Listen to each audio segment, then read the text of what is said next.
I held the old photograph in my hands, my chest tightening as I stared at his face. Caleb, my Caleb, my husband, my best friend, my forbidden love, the man I had loved for over 50 years, the man I buried last week. The storm outside mirrored the chaos in my heart as I whispered to the empty room, it all began the summer we turned 19. We knew it was dangerous. We knew it was wrong in their eyes, but we didn't care. Our love wasn't just a secret, it was a rebellion. And now, as an old man, alone for the first time, I'm ready to tell the story of how we risked everything for a love that was never meant to survive. The summer of 1972 arrived like a tidal wave, sweeping away the quiet monotony of our small town. I was 19 and restless, caught in the space between the boy I was and the man I was afraid to become. Then Caleb came back. The golden-haired boy who had been my best friend throughout childhood only to move away when we were 14, returned with a confidence that made him seem untouchable. But beneath that charm, I caught glimpses of the boy I used to know, the one who made me laugh until I cried, the one I had missed for years without realizing how much. We reconnected as though no time had passed, slipping back into old routines of shared jokes and late-night talks. His family had moved back into the house down the street from mine, and within days we were inseparable again. Caleb was different, though. His laughter was richer, his eyes deeper, and his smile. It lingered in a way that made my heart race in ways I didn't understand. One night, after a day of swimming in the lake, we sprawled on the dock staring at the stars.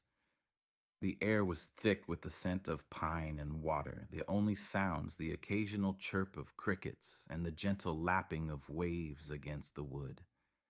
Caleb turned to me suddenly, his golden hair damp and clinging to his forehead. "Do you ever feel like you're meant for something different, Jeremy?" he asked, his voice softer than usual. "Different how?" I replied, my heart pounding at how close he was. He hesitated, then gave a small, crooked smile. Like, there's something more out there, something they don't want us to have. I didn't understand what he meant, not fully, but I felt the weight of his words. Caleb had always been brave, pushing boundaries and questioning the rules that others followed blindly. I, on the other hand, had spent my life trying to blend in, to avoid drawing attention to myself. Yet, in that moment, his question stirred something in me, a longing I couldn't name. The days passed in a blur of stolen moments. We rode bikes through endless fields, lay in the grass until our skin was kissed by the sun, and shared secrets under the cover of night. But it was the way Caleb looked at me that haunted me. It was like he saw through the walls I had spent years building around myself, straight into the parts of me I didn't dare acknowledge. Then, one evening, everything shifted. We had gone to a late-night drive-in, more for the novelty than the movie. The screen flickered with a forgettable action scene, but I couldn't focus. Caleb was beside me, his arm casually resting on the back of my seat, his scent, a mix of summer air and something undeniably him, wrapping around me. "You've been quiet," he said, turning to me. His eyes were impossibly blue in the dim light. "I'm just tired," I lied, my voice barely above a whisper. He didn't buy it. He leaned closer, his voice dropping to a murmur. "You don't have to be afraid, Jeremy. Not with me." Before I could respond, he reached out and took my hand. It was a simple gesture, but it felt like the ground shifted beneath me. I looked at him, my breath catching in my throat. Caleb, don't say anything, he interrupted gently. Just let it be. And so I did. For the first time in my life, I let myself feel what I had been burying for years. His hand in mine was warm, steady, and it felt like home. That night, as we drove back in silence, my mind raced with what this meant. For us. For me. I knew the world wouldn't accept it. I knew our families, our town, would never understand. But in that fleeting moment, none of it mattered. All that mattered was Caleb. The days that followed our moment at the drive-in were a blur of tension and unspoken words. Caleb and I were still inseparable, but something had shifted between us. His touch lingered a little longer. His laughter felt softer. And when he looked at me, there was an intensity in his eyes that made my chest tighten. I didn't know how to process it. Part of me wanted to lean into whatever was happening between us, to follow where it might lead. But the other part, the one that had spent years hearing whispers about people like us, stories of condemnation and rejection, told me to run, to bury these feelings before they could take root. One afternoon, we decided to escape the heat by heading back to the lake. It had become our sanctuary, a place where the world seemed to fade away, leaving just the two of us. We swam until our muscles ached, then collapsed on the shore, the sun drying our skin as we lay side by side in the grass. "Do you ever think about leaving this town?" Caleb asked suddenly, breaking the comfortable silence. I turned to look at him, his golden hair shimmering in the sunlight. "All the time," I admitted, surprised by my own honesty. He propped himself up on one elbow, his gaze steady on mine. "Then let's do it. Let's leave, just you and me. We could go anywhere, Jeremy. Start fresh, away from all of this." The idea was tempting. Terrifying, but tempting. "And what would we do?" I asked, my voice tinged with nervous laughter. "Just two guys with no money and no plan?" He grinned, that mischievous spark in his eyes that always made me feel like anything was possible. We'd figure it out, together. And I wanted to say yes, to throw caution to the wind and follow him wherever he wanted to go. But reality weighed heavy on me. "Caleb, it's not that simple." His smile faded, replaced by a seriousness I wasn't used to seeing in him. "I know it's not simple, but don't you want more than this? Don't you want to be happy?" I opened my mouth to respond, but no words came out. Did I want to be happy? Of course, but the kind of happiness he was offering came with a cost, one I wasn't sure I was brave enough to pay. That night, as I lay in bed, I replayed his words over and over in my mind. Together. The word felt like both a promise and a challenge.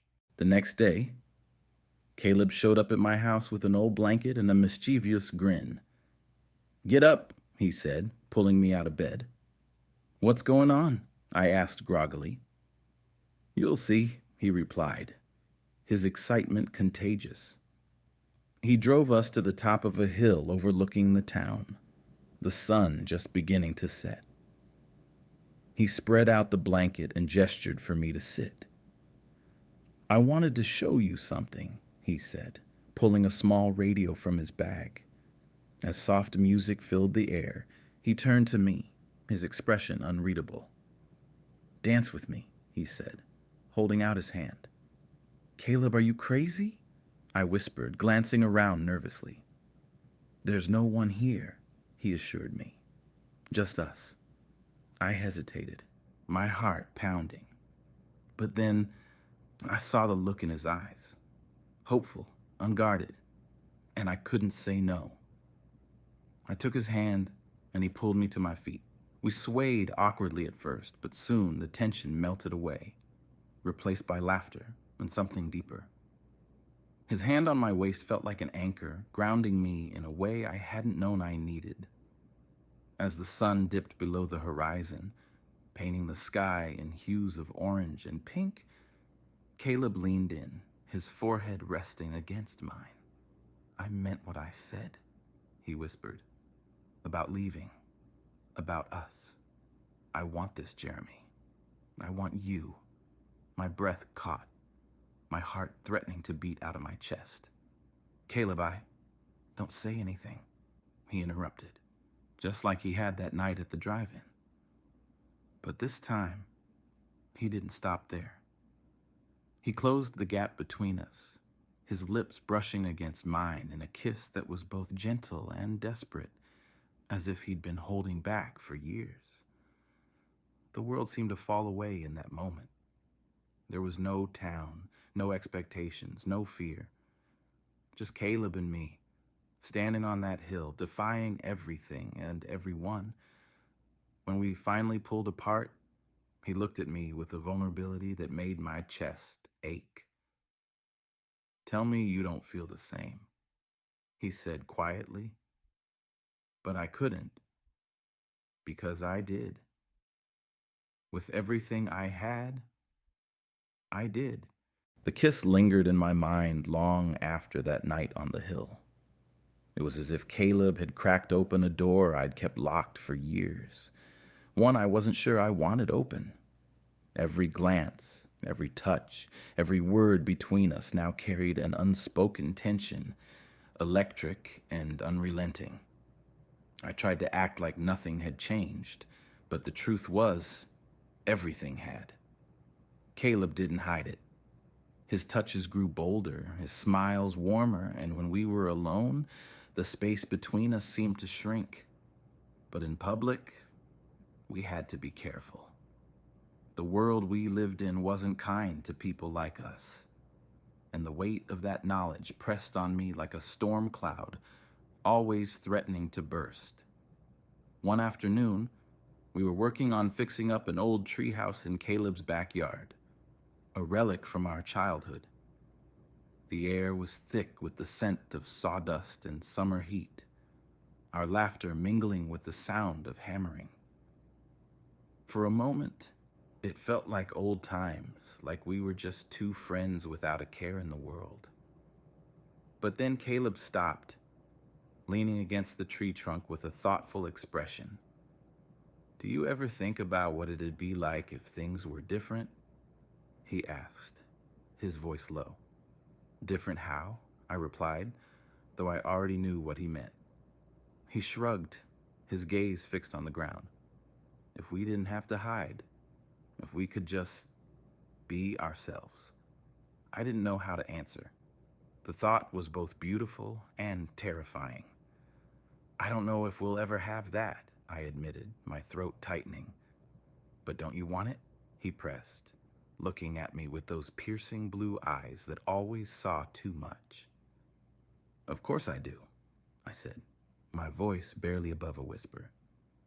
"But wanting doesn't make it possible." His jaw clenched, and for the first time, I saw anger flash in his eyes. "You're scared," he said, his tone accusing. "Of course I'm scared, Caleb," I shot back, the words spilling out before I could stop them. "Do you know what they'd do to us if they found out? Our families, this town, they'd hate us. They'd ruin us." He stepped closer, his expression softening. "Jeremy, I don't care about any of that. I care about you. Isn't that enough?" His words cut through me like a knife. I wanted to believe him, to let go of the fear and dive headfirst into whatever this was between us. But the weight of the world outside our little bubble was too heavy to ignore. That evening, I avoided Caleb for the first time since his return. I needed space to think, to breathe. But the distance only made me realize how much he had become a part of me, how his absence left an ache I couldn't ignore. A few days later, he showed up at my door, his expression unreadable. "We need to talk," he said simply. I nodded, stepping aside to let him in. We sat in silence for a moment, the tension thick between us. I'm sorry, he said finally, his voice breaking the quiet. I shouldn't have pushed you.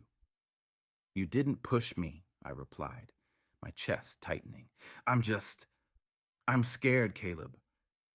I don't want to lose you, but I don't know if I'm brave enough to do this. He reached out, taking my hand in his. You don't have to be brave alone.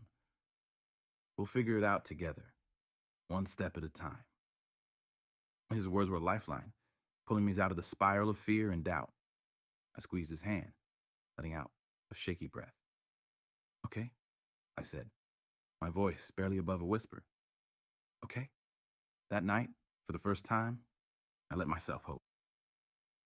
Hope that maybe, just maybe, we could have a future together, even if it meant defying the world to make it happen.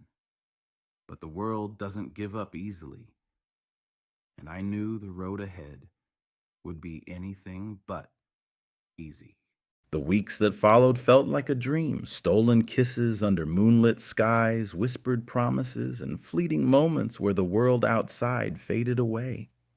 Caleb and I carved out a space just for us, a sanctuary where we could be ourselves without fear. But the dream was fragile, held together by secrecy and the hope that no one would notice. We became experts at hiding in plain sight.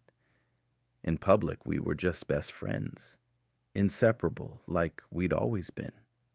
But behind closed doors, our relationship deepened. Caleb would sneak into my room at night, and we'd talk for hours, sharing our fears and dreams. Those nights became my anchor, a reminder that no matter how dangerous it was, what we had was worth fighting for. But secrets have a way of unraveling, and ours was no different. One evening, we were working late at Caleb's family garage, fixing up an old car his father had abandoned years ago. It was our excuse to spend time together, away from prying eyes. The garage smelled of oil and metal, the hum of crickets outside the only sound as we worked side by side. Caleb wiped his hands on a rag, leaning against the car with a grin. You're getting pretty good at this, he teased, nodding at the engine I was fumbling with. Don't get used to it, I shot back, laughing. This might be the only car I ever fix.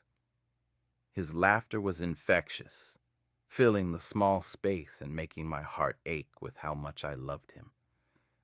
I stepped closer, unable to resist the pull of him. You're distracting me, I murmured, my voice low. Good, he replied, his grin softening into something more serious.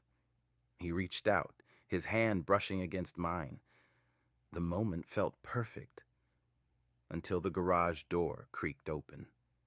We sprang apart, our hearts racing as Caleb's father stepped inside. He looked between us, suspicion flickering in his eyes. What's going on in here? He asked, his voice sharp. Just working on the car, Caleb said quickly, his tone casual, though I could hear the edge of panic beneath it. His father narrowed his eyes but didn't push further. Finish up soon, he said gruffly before turning and leaving. The door slammed shut behind him, and the tension in the room was suffocating. Caleb let out a shaky breath, running a hand through his hair. That was close, he muttered. Too close, I whispered, my hands trembling. It was a warning, a reminder of how precarious our situation was. We couldn't afford to slip up again. But as much as we tried to be careful, the cracks in our facade began to show. People started to notice how much time we spent together, the way we looked at each other. Whispers followed us wherever we went, their words heavy with judgment and suspicion. One afternoon, as we walked through town, a group of boys from our high school passed us, their laughter cruel. Hey, Caleb, one of them called out. You and Jeremy sure spend a lot of time together. What's that about? Mind your own business, Caleb shot back, his tone icy. The boy smirked, leaning closer. Relax, man. Just saying it's a little weird. My stomach churned, the weight of their stares crushing me. Caleb grabbed my arm, pulling me away before I could say anything. When we were out of earshot, he turned to me, his jaw tight. Don't let them get to you, he said, his voice firm. But I could see the fear in his eyes, the same fear that gripped me. The world was starting to close in on us, and I didn't know how much longer we could hold it back. That night, as I lay awake, I couldn't shake the feeling that everything was about to come crashing down. Caleb was worth the risk. I knew that. But how much were we willing to lose to keep what we had? The answer would come sooner than I wanted. The whispers grew louder as the days passed, their weight pressing on us from every direction. Caleb and I tried to hold on to the fragile bubble we had created, but it was becoming impossible to ignore the growing tension in our small town. The same streets we had roamed freely as kids now felt hostile, filled with eyes that lingered too long and voices that carried our names in hushed tones. One evening, as we sat on the dock by the lake, the setting sun casting golden hues over the water, Caleb turned to me with a seriousness that made my chest tighten. Jeremy, we can't keep doing this, he said, his voice steady but laced with frustration. What are you saying? I asked, my stomach sinking. He took a deep breath, his gaze fixed on the horizon. I'm saying we need to make a choice. We either leave this place and start fresh somewhere else, or... His voice trailed off, the words he couldn't say hanging heavy in the air. Or what? I pressed, my heart pounding. Or we let them win, he said quietly, finally meeting my eyes. And I'm not willing to do that. The thought of leaving terrified me. This town was all I had ever known. My family, my life, everything was here. But so was the suffocating fear of being found out, of losing Caleb to the weight of the world pressing against us. I don't know if I can, I admitted, my voice cracking. He reached for my hand, his grip firm and reassuring. You can, he said, his eyes burning with determination. We can. Together. His words gave me hope, but the reality of what we were facing loomed over us like a storm on the horizon. The breaking point came just days later. Caleb's father found us together in the garage again, this time with no way to explain away the closeness between us. We weren't doing anything more than talking, but the space between us, too intimate, too unguarded, was enough to shatter the fragile veil of secrecy we had clung to. What the hell's going on here? His father barked, his voice a mix of anger and disbelief. Nothing, Caleb said quickly, stepping in front of me as if to shield me from his father's wrath. But his father wasn't buying it. His eyes darted between us, and his expression twisted into something I couldn't quite name. Disgust, maybe, or betrayal. Don't lie to me, he said, his voice low and menacing. Caleb squared his shoulders, his jaw set. It's not what you think, he said, though the defiance in his tone betrayed him. His father stared at him for what felt like an eternity before shaking his head. You're coming inside. Now.